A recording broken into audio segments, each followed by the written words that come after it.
Mr. Prince. Hey, how are you, Mr. Go Live Media? What do you want to say to I'm us? good. I'm good.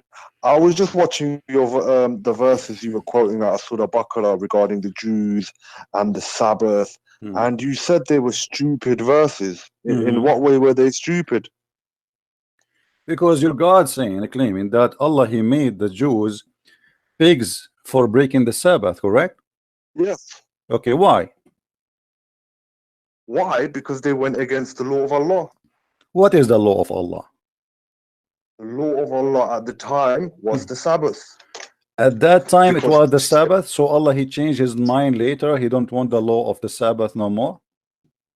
The Judaism and Christianity were in fact religions from Allah until they were corrupted by men. Okay, let me ask you a question.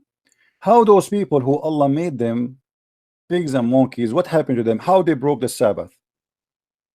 They put out the nets, the fishing nets, and they continued to catch the fish while they were ordered not to work on the Sabbath.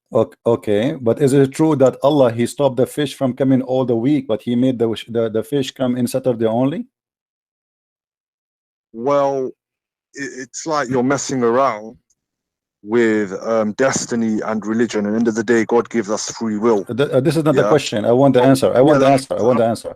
Is it true that your God, He made those fishermen who live supposedly in an island in the sea, and they have no other way to live except they are fishermen?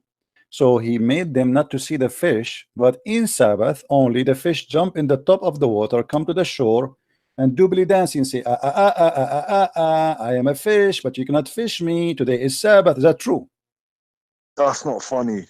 And what I also wanted to say is, well, no, don't tell me don't funny or funny. Answer me. Is that true or not? Is that true or not? Is that true or I'm lying? From scholars who make mistakes. Is that true? What a scholar make mistake? Who is the one made the mistake? Who is the one who made mistake? Don't tell me. Is that true or false? Man, you liar, you misrepresenter of answer me. Is that true? Is that true or it's a lie? Okay. Okay, hold on. Okay, hold on. In the front of everybody, what if we show the story from the scholars of your choice? Who is the scholar who will explain this verse for us? Chapter 7, verse 163. Because you know Arabic. Don't tell me Arabic. I will show you in English. I will show you in English. What is scholar you like me to show you? Explain this story. Your fake game. You see, you don't want to choose a scholar because you know you are humiliated, and now you are going to get red. I made you red before, and I will make you red again today. You are the one who asked to call me, and you are desperate to call me. And look, a second after calling me, you have no idea what to say. What is the scholar you choose to explain for us? Chapter 7, verse 163, please. What is the scholar your choice who will explain this verse for us? Say that again. Say that again. I mean, how many times I repeat the same question? Which scholar you like me to show you explaining this verse for you? Go ahead. What's your problem with the verse? I told you the problem is, as I was saying to you, is it true that Allah, He made the fish disappear all the week, and He made the fish only appear in Saturday? So those people, they are suffering. They cannot fish. They cannot find fish to feed their family. And now Allah, He bring all the fish in Saturday. Yes or no? It is a test from God. What kind of test is that? Guys, look at this. Look at this stupid test. So you agreeing that this is what the story is. So your God Allah, He made the fish disappear all the week, and except Saturday the fish come. But those people are hungry. They have to eat. So what test is that? You made them, you know, when you say to them, you cannot work in Sabbath, and they are fishermen, and then you made the fish come only in Saturday. Who is the stupid in this story? Was you there? Does God not test His slaves with poverty? He is not testing them with the poverty. He is not testing them with the poverty. This is stupid, because when you say to them you can work 7 days a week, you see, you let them live. You let them live not normal life. You don't control the fish. You make the fish go away and only come back in Saturday. And now you are going to punish them, or they are hungry and they have family. They have children they want to feed. So how many weeks I can stay without feeding my children? obvious from what you said. You don't even understand Christianity. Really? God Really? Really? Yes. So you are saying to me that Christianity teach us that God, he teach us not to go and do work in Saturday, but God, he forbid us from finding food all the week, and the food come only in Saturday. Use your own logic. This is your wisdom. No, this is your wisdom. This is the Quran in front of you. This is the Quran. This is your God. He forbid the Jews from working in Sabbath, and then he bring them, and they are fishermen, and they bring them the fish only in Sabbath, and then the fish start dancing in front of them, says, I'm here, you cannot fish me, you cannot fish me. Who is the stupid here? Just because you no. Just because you've got a scholarly opinion that says that doesn't necessarily mean scholarly opinion. So did you say scholarly opinion? Did you say scholarly opinion? Okay, give me your scholarly opinion which is against that. In the shoes of someone 3,000-4,000 years ago, somewhere you will never Abdul, don't give me. You see this. You see why I hang up on you? Because you are a kid. When you call me, you have to prove me wrong. So now you agree that all the scholars agree this is the story. This is what happened, correct? You just say the scholarly opinion says that, but this is not the. But let me get you busted. This is not the scholarly opinion, you idiot. Only the verse in the front of you confirm that. Do you see the verse? Read the verse for me. Are a liar. Read the verse. Well, you read the verse. My English is not good. My English is not good. You read it for me. Go ahead. Just because you know Arabic, you pretend. I am not asking you to read in Arabic. I'm asking you to read your Muslim translation. Read the verse for us in English, please. Last time when you said Satan got a penis in one leg and vagina in the one leg, you took an incorrect opinion from an incorrect scholar, and then you dance around and act like all Muslims think that. That was incorrect, by the way. Okay, but guys, listen to this. Incorrect opinion by incorrect scholar by incorrect Muslim, and he is the only correct one who do not know what he's talking about. Yeah, well, how is there consensus on that opinion? Is there ijma? Well, then explain to me. Yes, this is what Muslims agree upon, and now you confirm to me how Allah he says that children. Hold on, you know what? I wanna get your opinion. How shaitan have children in Islam? Who is the wife of shaitan? Who is the wife of shaitan? You see, the scholars who made this opinion, they are stupid. You are the smart one. Explain to me how the Quran says that shaitan have a children. Find me consensus on that opinion. What do you mean find me? Find me consensus on that opinion, what you said about Satan. And they are trying to explain why shaitan have a children. You explain. Go ahead. Do your best. How shaitan have a children? Who is the wife of shaitan? Who is the wife of shaitan? Allah, he kicked only one shaitan from heaven. Only one, not 10, not 20. So there's only one genie get out of heaven. So how the first genie, he got a wife? Where did he get his wife from? You don't understand the creation. Explain to me. No, don't tell me you don't understand. For sure I don't understand. You are the smart one. That's why I'm asking you, my friend. Explain to me the first shaitan who came out of heaven, how he got his children. Where he got them from? He went to Home Depot. Where did he get the children from? He was the first jinn. Who said shaitan was the only Thank you very much. And he kicked him out of heaven. So he kicked only one shaitan. Okay, shaitan now in earth. Okay, where he found his girlfriend? Call to me or you're very stupid. Which one is it? Just get lost. Don't call me again. I give you a chance. You see, I gave you a chance to talk to me. Oh, what you do, you call me names. Stupid. You give me fake scholar. Oh, sorry, no, incorrect scholar. So you agree this is what the scholar says. Incorrect scholars. Who are you? Who are you? You're just a kid.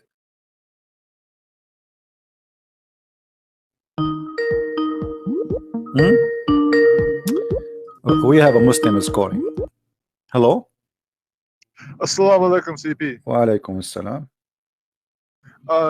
CP, I just wanted to ask you a couple of questions. I thought you want to give me answers.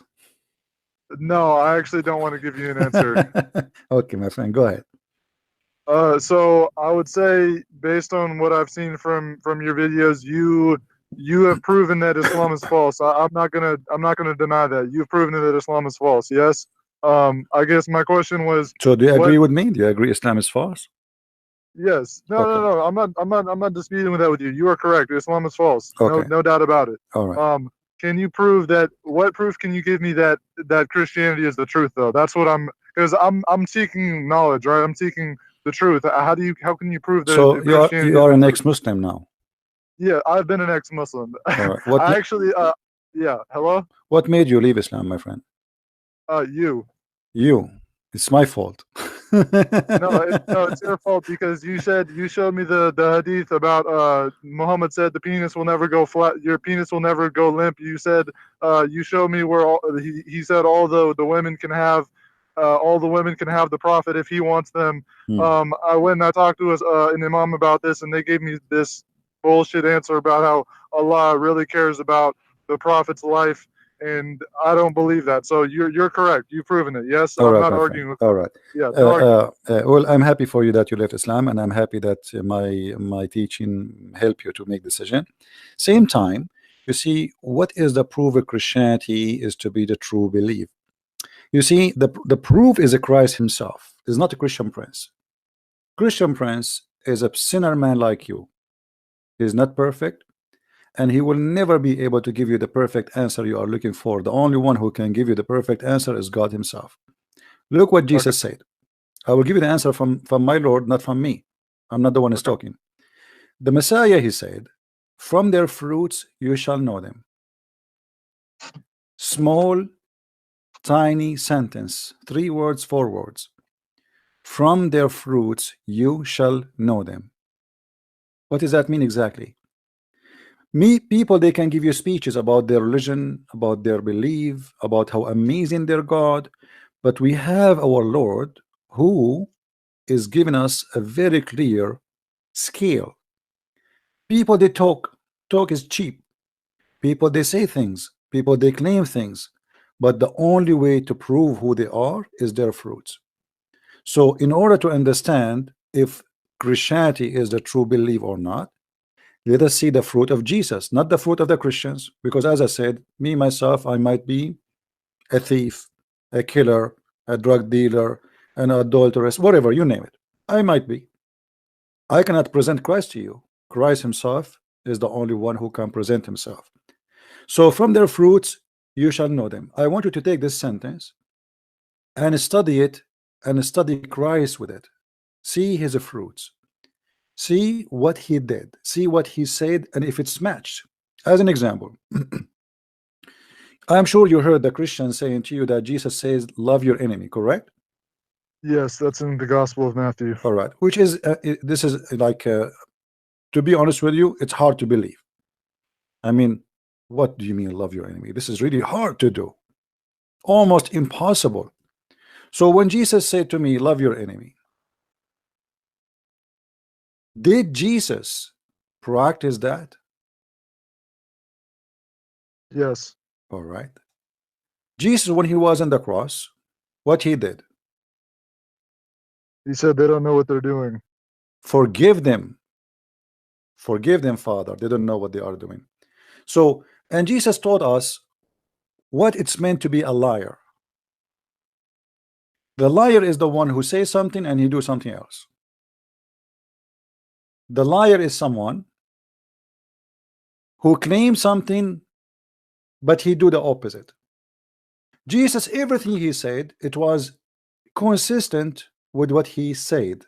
Everything he did, even in the cross, the ones who they are killing him, he is worried about them and seeking their salvation. Here we notice that this is different style and different belief and different God. Not like the same as Muhammad, a God who says fight them, kill them, Allah punish them by your hands, revenge, cut their fingertips, cut their necks, blah blah blah, torture. Here you will see that there's a different spirit of love. In the same time, Jesus, he taught us that the one who denied the Father and the Son, he is an antichrist. You heard yourself and you learned that even Islam believe in the antichrist, correct? Yes. All right. Shouldn't I ask myself why there's an antichrist but not anti-Muhammad? What do you think?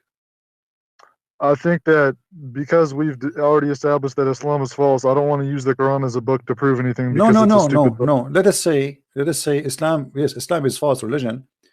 But why there is? I'm just mentioning to you that even Islam they accept that. But why there is an antichrist, but not anti-Muhammad?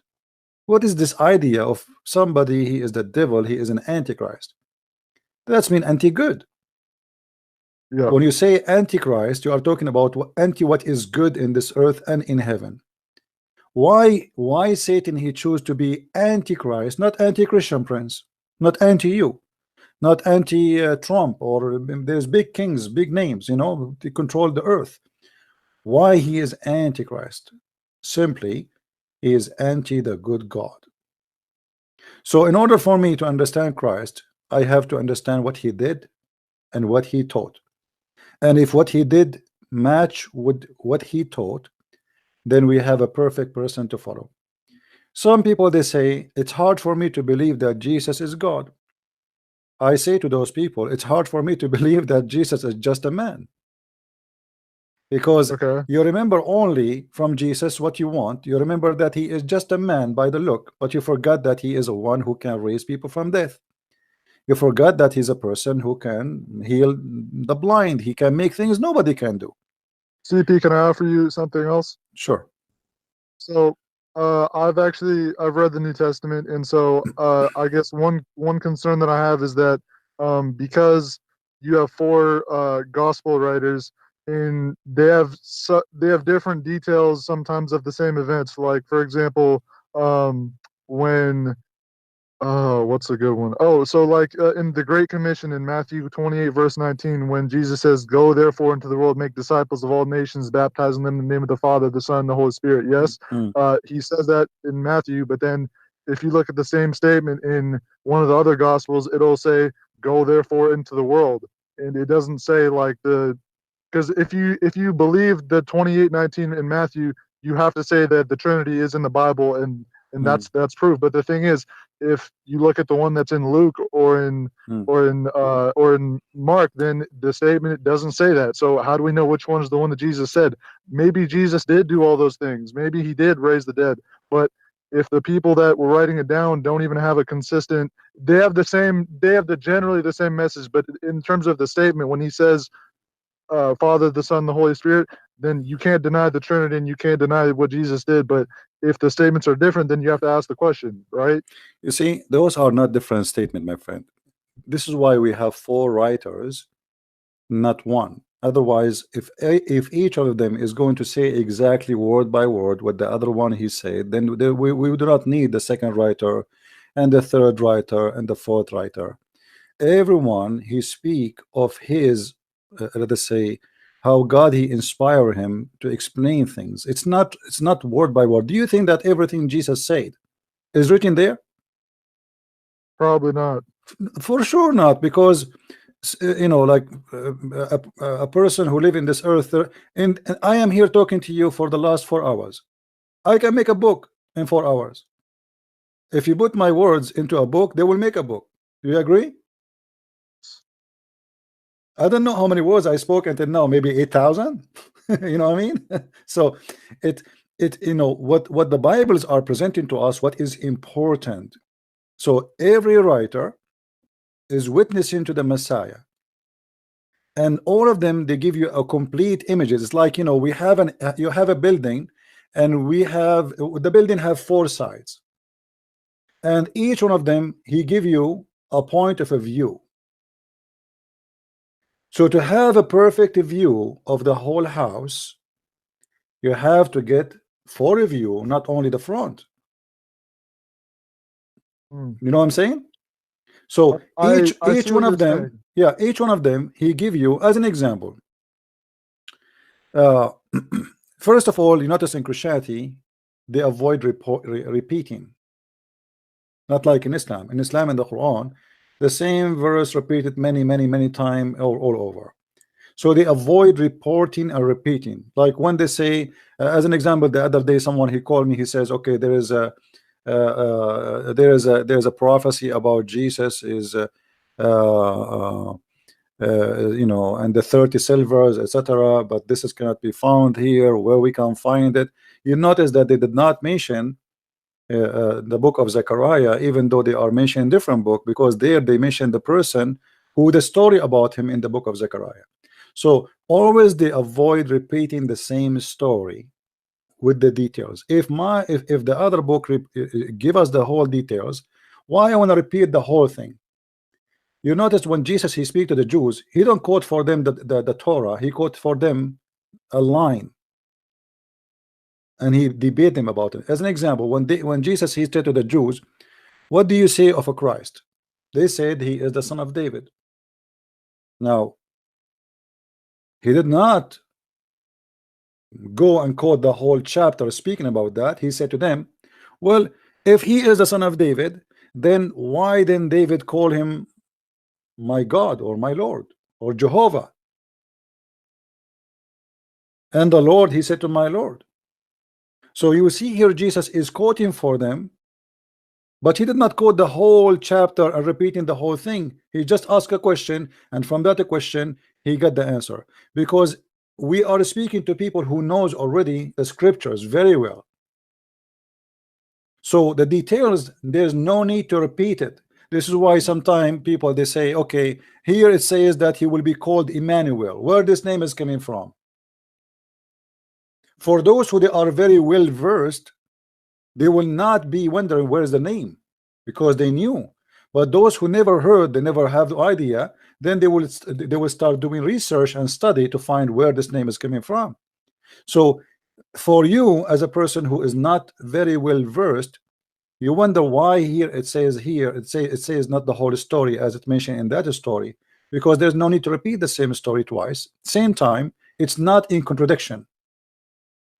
I'm not. No, I wasn't saying that. Maybe it's not in contradiction, but I guess the point that I was making was that first of all, when it says in Luke, like for example, when we're talking about the Great Commission, it is slightly different. But I was looking into the authorship of the four Gospels, and it looks like Luke was a companion of Peter, I think, or a companion of Paul. I think he's a companion of Peter, but he wasn't actually he collected the stories, but he wasn't actually a witness, right? My friend, regardless if he was a witness or not, we can go to details, but this is not will not make any difference. Let us say the book of Luke is gone. Let us say the book of Luke is not there. That will not change anything, because still the other Bibles are consistent, speaking about Jesus' crucifixion, what he taught, what he teach, what he said, what he did, and every one of them he present to us the story from his point of view by the inspiration of God. So Luke is just another one confirming what the rest are saying, not opposing, not saying the opposite. And at the same time, if just to make it more clear for you, if we have let me put something in the screen just to make it simple for you to understand. I'm sure you are smart. I'm not saying you will have difficulty, but just to help me in explanation of things. All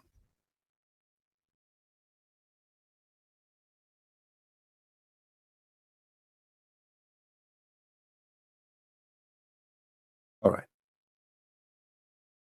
I will put this picture in the screen, and I hope you will understand what I'm trying to say to you. Do you see the picture on the screen now? I'm actually not on my laptop today to watch your show. I'm on my phone. Oh, I'm okay. about to go to work. Anyway, I put a picture of a farm, you know, and in the farm there's many objects. There's a house, there is a stable, there is many things for farmers. But if you ask 4 people to describe for you this picture, you will find everyone start describing from different corner, maybe, or he described the same picture but in different words. Is that correct? Yes. You will not even find them, even though they are describing the same picture, the same exact picture. You will not find them describe it exactly like each other, because everyone he sees something, the other one he don't see. Okay. And that because everyone, God, he gave him a gift. As an example, some of us, they are very great in details, and I think we have to agree in that, right? Yes. Some of us, we don't notice the details, we notice the big stuff. So some of us will notice, okay, here there's a big house, here there's a stable, I see where the etc. Here I see maybe here they make wine, here they store their goods.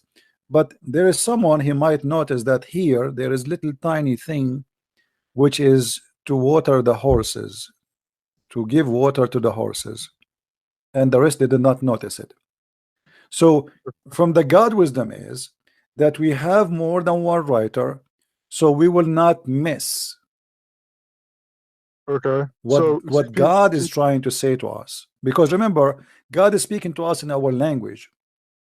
The Messiah, he spoke using parables. You know what does that mean, right?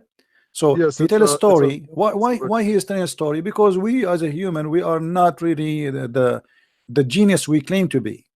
Stories help us to understand what he want to say, but it's not the purpose, correct?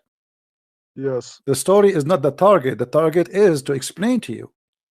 So he always talked to them in parables so they might understand. And here we have 4 people doing their best by the inspiration of God to describe for you what happened and what was there. Okay. So when you read the 4, they complete each Yes. other. They are not a copy of each other. Okay. No, I'm totally with you on that. So I guess what I'm asking is, so do we know about the as far as the other 3 writers, meaning like Mark, Matthew, and John? So Matthew was the tax collector, right? Is that correct or no? You see, I don't want to go in details. It doesn't matter even if he is. Let us say you can assume the way you want. But if you want to go in details, maybe we can go in details about the 4 Bible. But for me, I have a topic which is Islam only. Sure. I advise you to go to Sam Shamoun. He loved to such a topic. But for me, the best way to explain it to you is we are not limited to one book. For one book is the 4 book, which means we have 4 books, but they are one. Because at the end of the day, the 4 books are speaking about one person, one story, one history, and one teaching. If we have books, they are in total contradiction with each other. Then those 4 books and 4 writers, obviously they have nothing to do with each other.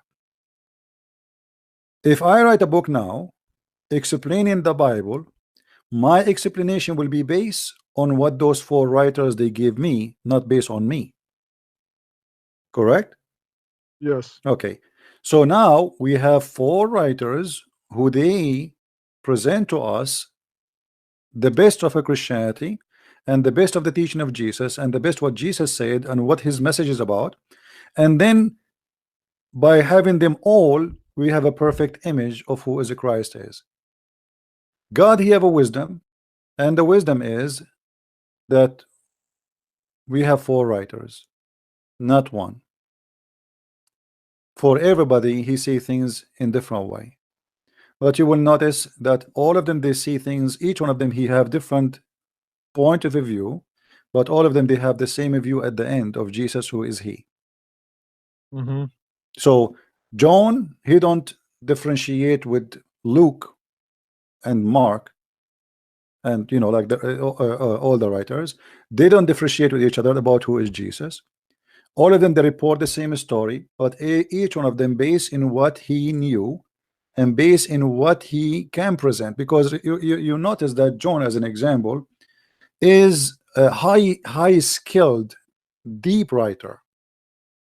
He is deep in his writing. In the same time, we cannot say that John, because he's skilled, his book of John, we can say that he was inspired and he speak deeply. So we will find that the Bible is in stages. There's deep and deeper and deeper and deeper. So we have people who they are simple, we have people who they are more educated, we have people more educated, and we have people really highly educated. If you go and read what Paul he speak of, you will see Paul is a very high educated person. And because of that, He's when we say educated, we don't talk about he have a PhD in physiology, or we are talking about a person who is very well versed, very well. He knows what the law, he knows what Judaism about, he know the book of the Torah, he knew the details, the deep details, and then we find his details match, or let us say his writing and his letters match with the guidance of the old message. Is not something new. It is a deep analyze and deep study. So here we go. We have the book of Acts as an example. Okay, why we have the book of Acts? Because the early Christians, same as everybody, they have a questions, and the questions need to be answered. But you will notice that all the answers does not contradict the older teaching. You know what I mean? Sure. So everything complete each other. That's why we have books, but the books are not really will not make it harder for you. Actually, it's the opposite. Will make it easier for you to understand. Okay. CP, so you said to speak to Sam Shalmoon about that other issue? You can ask, Sam Shamoun. I believe he will be happy to answer you. But in the same time, don't take it like okay. Why here it says, because if in the book of Luke is going to be saying exactly the same sentence in the book of John, then there's no need. There is no need for Luke, and there's no need for this one. And there's one book, that's it. It's the same as you are saying to me. Okay, why Uthman he burned the Quran? Yep. Okay, why? Because they are different. Obviously. Yeah. If they are the same book, then he will not burn them. But look here, we have different writers, but all of them they are consistent, and all of them they teach the same thing. Okay. And we did not burn them. We love them, we protect them, we preserve them, and we follow them. Okay. All right, CP, I gotta get going, but I will call you again sometime. I love you, man. All right, Thank you. Thank you. Goodbye. Take care. All right. I thought he's a Muslim because his name is a Muslim in Skype. So, but looked like he left Islam. Yeah, always we have. We have to understand that things happen for a reason. When God he speak in the book of Genesis, how he created the world. Do you think really this is how God he created the world? If I want to describe for you how the eye of a mosquito function, I might need to write maybe 1,000 pages. Go and ask a guy who study to be an eye doctor, how many books he did read in order to finish his degree and to be a doctor in the eye. It's just an eye, small tiny eye. So do you want God to write everything he wrote for us there? If an eye study, not how to make it, take years of writing. So if you ask God to write for you everything he said, everything he created, he will give us billions of books. The Bible is meant to make things simple to understand, not to make it complicated.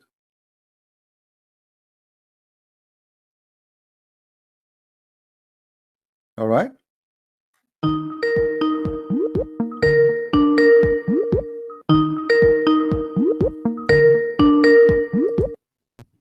Oh. Yes, Isa, you called me. What do you want to say?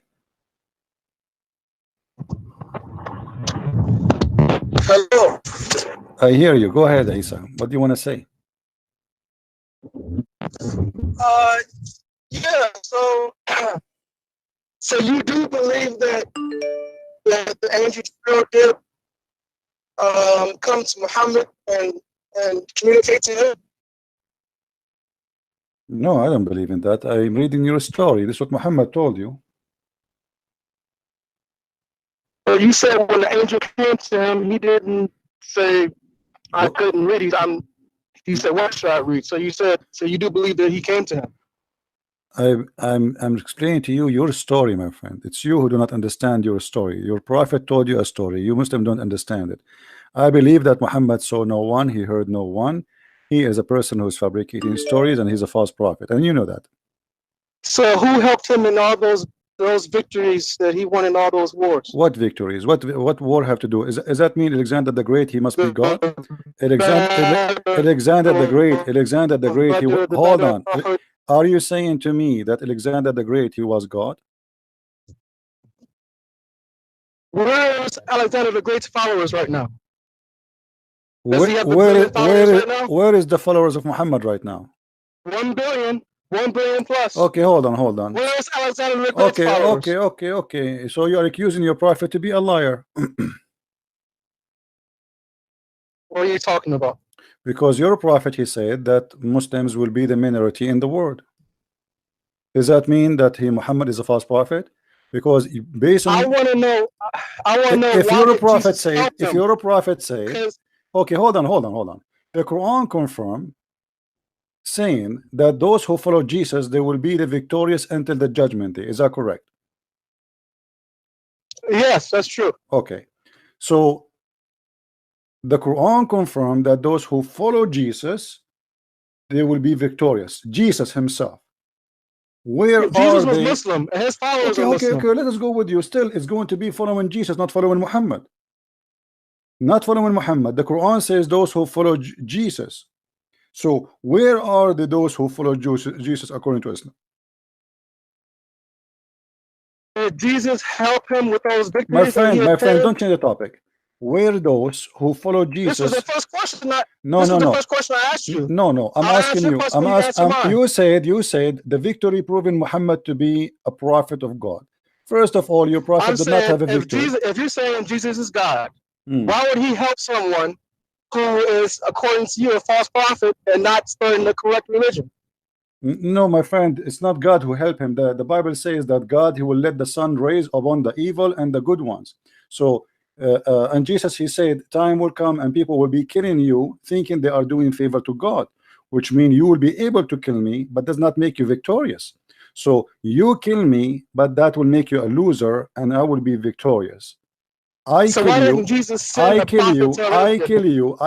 That will make me a loser, and that will make you not a victorious. So obviously, okay, hold on. Obviously, you as a Muslims, you have a wrong understanding who is victorious. You think victorious is the one who kill, not the one who is peaceful. Christianity have different. No, my question is, why would God give victory to a false prophet? And okay, hold on. I will go by you. Okay. I didn't finish. Okay. And he preserved his book, and he preserved his grave, and he preserved his religion. Let's see. Why would he do all this to a false prophet? Okay, we will see if this is true or not. First of all, your God did not give him victory because your God approved Muhammad to be false. Read with me carefully. This is your prophet, and this is Sahih Bukhari. Your prophet saying that he ate poison and he was killed by the poison. Do you agree? No, I don't agree with that. Okay, that means your prophet is lying. Thank you very much. So Muhammad, he said, okay, but this is Sahih Bukhari. The Bukhari is saying that Muhammad, he died by poison and he was suffering badly. And he look what he said. The prophet in his element of death, which he died, used to say, "Oh Aisha, I still feel the pain caused by the food I ate at Khaybar. And at this time, I feel as my aorta is being cut from that poison." That's wonderful. Now, who is the one saying that? This is Muhammad, and this is Sahih Bukhari. You cannot deny it. You can deny it, no problem, because you are ashamed of it. But look what happened here. You said that Allah, he preserved the book of Muhammad, correct? Let us see what is preserved about this story. Allah in the Quran said, if Muhammad is inventing Quran, I'm going to cut his artery. And this is exactly how Muhammad died. If we go in the Quran in chapter 69, verse number 64, it says the following. You can read it from the verses before it. If the messenger, if Muhammad were to invent any saying in our name, who is the one who's talking? Supposedly Allah. So Allah is making a threat that if Muhammad is to invent anything in my name, verse number 44, what Allah will do? we should certainly seize him by his right hand.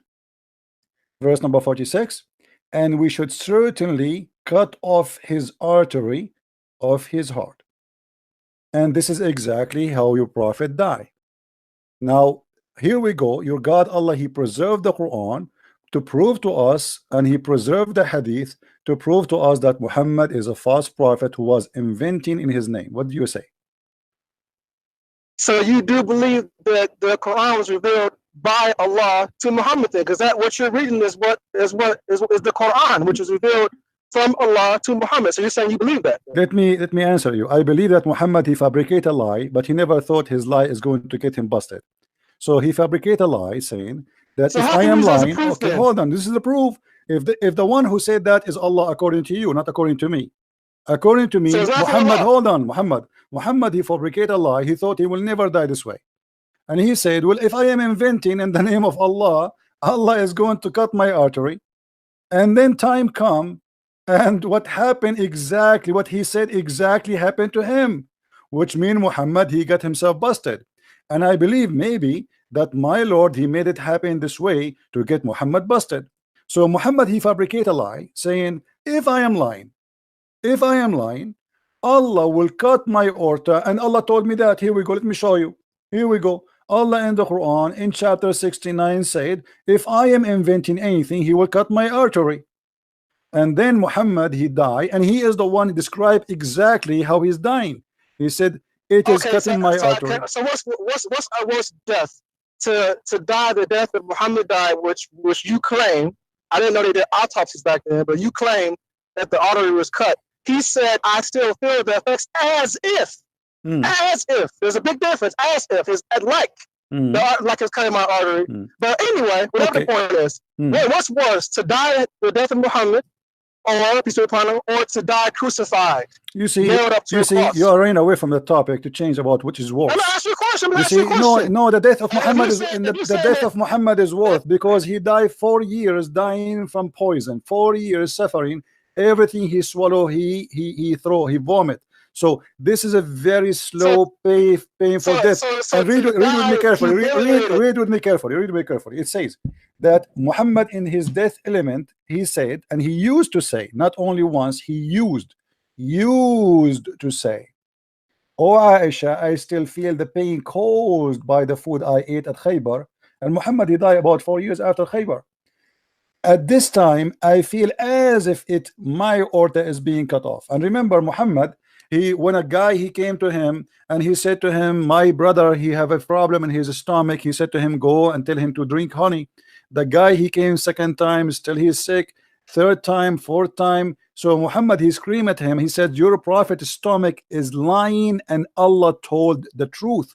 So when Muhammad, he described even the sickness of someone he did not even meet, he claimed that Allah told him that.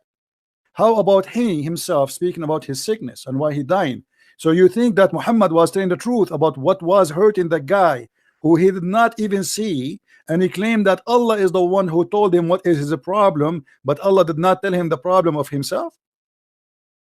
Okay, first of all, Muhammad died after the verse came, where Allah said that today I have completed your religion for you and perfected it and have chosen Islam as a religion for you. So his mission was complete. He had totally conquered all of Arabia and brought everyone to worship one God. And his book was complete. So you're saying this is a worse death than to be nailed to a cross, humiliated between two thieves, which are blood coming out of your guys, arms. Look at this guy. You're saying that the God. Look at this guy. Look at this guy. Let me finish. You see, we are not talking about the worst death or who is better death. Your prophet, he died like a rat, literally by poison, not by being killed. Secondly, no, hold on. Secondly, we are talking what is the proof that Muhammad is a prophet. You said he was victorious. Obviously, he was not victorious. Because Muhammad Okay, he what about claimed Jesus? because Muhammad he claimed What about Jesus. Jesus? He told them before they capture him, before they capture him, that you will deny me, you will betray me, you will do this. He knew everything. So and he said, nobody can take myself from me. I lay myself down. So this is not a victory for the enemy. Jesus himself, he lay himself down. So you have a very false understanding of Christianity, and you have a false argument about your prophet, because you are the one who claimed that the victory of Muhammad, because his Quran is preserved, and this is false. And we can show you right now how the goat ate the Quran. Umar al-Khattab, he said that the Quran is 1,025,000 letter, and what we have now left of the Quran is not even 25% of the Quran. The Muslim scholar, they say that the chapter of Ahzab used to be equal to the chapter of Al-Baqarah, and now we have more than 110 verses of the chapter of Ahzab is gone. So when you say to me his religion is preserved, his book is preserved, this is a stupid, this is a big fat lie. You cannot prove it. Can you prove it? Okay, I can prove it, because is the Bible, is the gospel that was given to Jesus, is it in the original language right now? What? Is the book that was given to Jesus in the language that he spoke? Which Where language? is it? What is that language? What do you mean? What is the language of Jesus? Okay, let me simplify for it. Did Jesus speak English? Oh, this is a translation. Did Muhammad speak English? Okay, it's translation, but where is the original at? The original, we have Aramaic, we have a Greek, we have Hebrew. Where is it? They all exist. Go read them, but don't be stupid. I've never seen one before. You see, don't be stupid with me. Now let me ask you a question. What is the language? What is the language Jesus spoke according to Islam? Aramaic. Aramaic. So why his book is called Injil? The whole point of it is, don't change the topic. You see, I'm getting you busted more and more. You are digging. Now listen. Why your God named the book of Jesus Injil when this is a Greek word? If his language is Hebrew and his book is in Hebrew, so how the book, which is the gospel, which is Injil, became Injil in Islam? Why Allah he chose such a name? So my point is, your point is you want to answer me. If Jesus he spoke Hebrew, how Allah he called the name of the book of Jesus Injil, which is a Greek word? Okay, first of all, in the Quran does not specify what language Jesus spoke. You are the one who told me a second ago. Hold on, no, the Quran specifies. Don't be stupid. The Quran specifies. The Quran says we never send a messenger except he speak in the tongue of his people. Are you denying that? No, of course not. Of course, okay. So what is the what is the tongue of the Jews? Hebrew. Okay, so the language of Jesus must be Hebrew. Don't be stupid. Here we go. Fine, Hebrew. So why the language, which is why the Bible of Jesus in the Quran, it's named as Injil, which is a Greek word? The whole point of it is he did not speak English. Where is the English Bible? What are you talking about? Why? I'm asking you. Your God. He named him. Your God named the book. My point who is the one who chose the word? Shut up. Answer me. Don't play games. You can't play games with me. Why the name of Jesus called Injil when Jesus he spoke Hebrew? Go to the tafsir, you'll find out. You do tafsir. You are the ones. You see, you are getting busted. You agreed with me that Allah he never sent a messenger unless he speak the tongue of his people, and we show you the verse in the Quran. And now we are asking you. You are the one who mentioned the language of Jesus. You said to me, why the Bible in English now? Which is very silly, like you're talking like a kid. And now we ask you the same question: why the Quran is in English? So now why is that a translation? Is that a false translation? Are you saying to me that Allah, you are just a kid, you are just want to shout? Are you going to talk or you want to shout? I'm asking you. I want a serious answer. Don't tell me so go and see the tafsir. Why Allah he chose the word Injil, which is a Greek word for the name of the book of Jesus, if he is a Hebrew, spoke Hebrew? Go ahead. I don't know why it's called Injil. I don't know what language Injil is. I don't know why that was chosen. Okay, let your dad call me. Let the man of the house call me. Don't tell me go and read tafsir. You are being stupid. You are jumping like a monkey from a topic to a topic to a topic to a topic.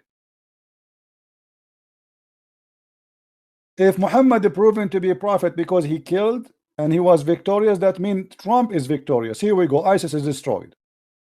That means he's God. He's a prophet. That's stupid. That's the most stupid argument. Muhammad, he died like a rat and he claimed victorious. And not only that, Muhammad, he claimed that when he died, his body will not be consumed. And the Muslim did not bury him for 3 days. And then they noticed that he started farting. His belly, the fart was coming like crazy. His belly became so big from gas. His nails became green. And even Ibn Abbas, he said, قَدْ أَسِنَ الرَّسُولُ, bury him. He became stinky. فَهُوَ يَأْسَنُ كَمَا يَأْسَنُ الْبَشَرُ. What victory? Forcing people to convert to your religion, this is not victory, my friend. The same day Muhammad, he died, the same day tens of thousands of Arab left Islam. Go and read the word, the history is called the War of Apostate. The same day Muhammad died. They just heard the news. What victory? Victory of a sword? You lost your sword. Your sword is not with you.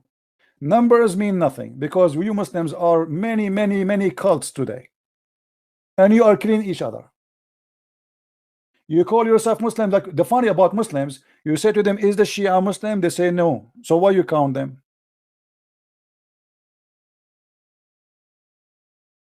Why you count the Shia when you count the number of Muslims? Why you count the Ahmadiyya? Why you count the Duruz? Why you count the Batiniya? Why you count? They count every funny, stupid cult. Even they count the cult of what is called the Louis Farrakhan.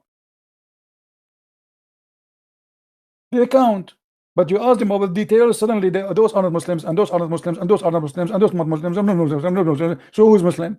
Nobody. Even the Muslim, even ISIS, they accuse Al-Qaeda not to be Muslims. And Al-Qaeda accuse ISIS not to be Muslims. When we ask the Muslims about ISIS, they say they are not Muslims. So who's the Muslims?